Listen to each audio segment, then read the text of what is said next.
Hello and welcome to Unclecthulu Reviews. Today I want to talk about terrain for battlefields, and I'm talking about a project I embarked on a couple of years back, which I've restarted again, which is the Great War, World War One battles 1918.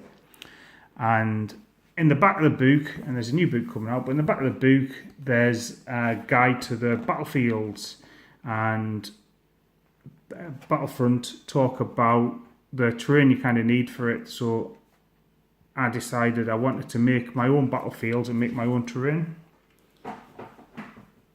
Now, there was one exception to this, which was the trench line. So you can see that trenches in front of us there. Let's actually, we'll go on here. See, I'm on that side. And this was a pre-bought one I bought, and these retail at £40. Pretty sure I think I got this for £30, and it feels like some sort of resin construction, pre-painted, ready to go down. And this is 4 foot wide, and the games of Battlefront World War One rules is based around 4 foot tables with company size formations. So this was ideal. It also means you're not having to sort of raise a battlefield around a trench or under it. I think they're really good. You could also use these for a few of their engagements, maybe some World War Two, maybe Eastern Front trenches, but like I say, for World War One, they really fit the bill. Now, there were some other pieces of terrain as well, which were mentioned. So ubiquitous barbed wire. So I made some barbed wire. Now, I did order some MDF pieces and the barbed wire itself. But what I have used is Poundland in the UK sell packs of 3 laminate flooring tiles. So they're quite rigid, especially once I've traded it. Obviously I've glued my stuff down to the sticky side of it, and I did use glue to go on it. But I think it's a really good, cost-effective way to get some bases for making terrain on. So I've done kind of a couple of random there, a couple of the kind of fixed. I think that if I remember correctly, when I designed this a bit on the German patterns, a bit of random barbed wire. So I managed to get 6 pieces of barbed wire together.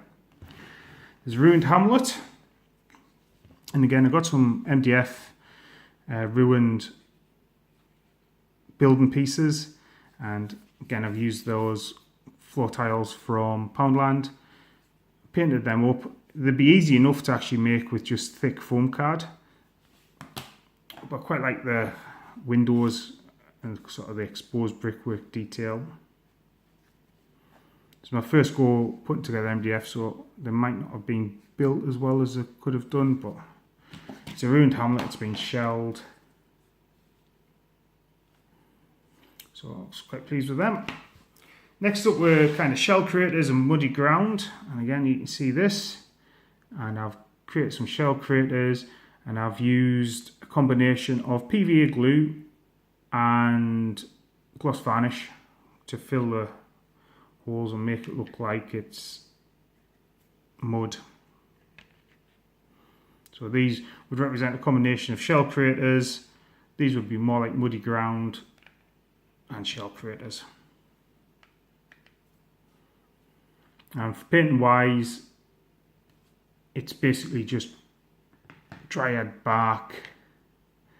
Well, actually these were sprayed Monfang Brown from Games Workshop, dry brushed with Steel Legion Drab and probably Screaming Skull. So a few more pieces there. Try and go for some ruined tree stumps as well. They've just been modelled out of milliput. And finally, I did some shattered woods, and these are half completed, so I can show you exactly how I've gone about making it. So as you can see,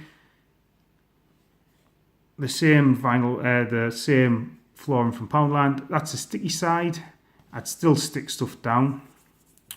I've created milliput shell craters there.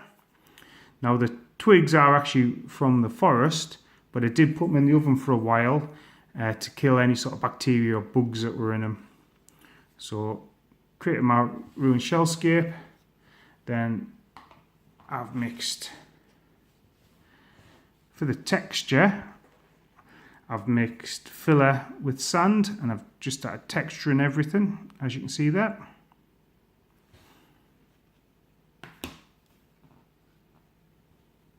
I must have mixed some brown paint with it as well. So, and there you go, that's the finished one, ready for the Steel Legion dry brush and Screaming Skull dry brush. So you see, pretty effective terrain. So the plan was to make enough terrain for a 4 foot by 4 foot table. I'm really happy with the quantity of terrain I've got. It sits in a couple of storage boxes along with the armies. And this year / next year, when the new rules come out, I'm going to be really looking forward to getting it down on the table and seeing how they play and what it looks like. And I'll do some battle reports in as well, no doubt. One of my gamer pals, Stuart, he's got our British Army as well. So yeah, we do plan to get some games in. The new Battlefront rules do tend to be a lot more streamlined than the old ones. The old ones did seem to be heavy on the detail, so I'm really looking forward to the new set of kind of Flames of War Battlefront rules. So thanks for watching. If you've got any thoughts about terrain, or if this has inspired you to go and do show some pictures, it'd be awesome to see. And thanks for watching. Oh, just a wee note on why I put the milliput around the bases.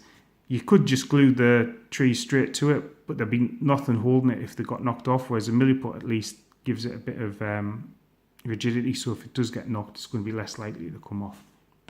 So, after that, final hint and tip, thanks for watching, and I look forward to hearing what you think. Bye.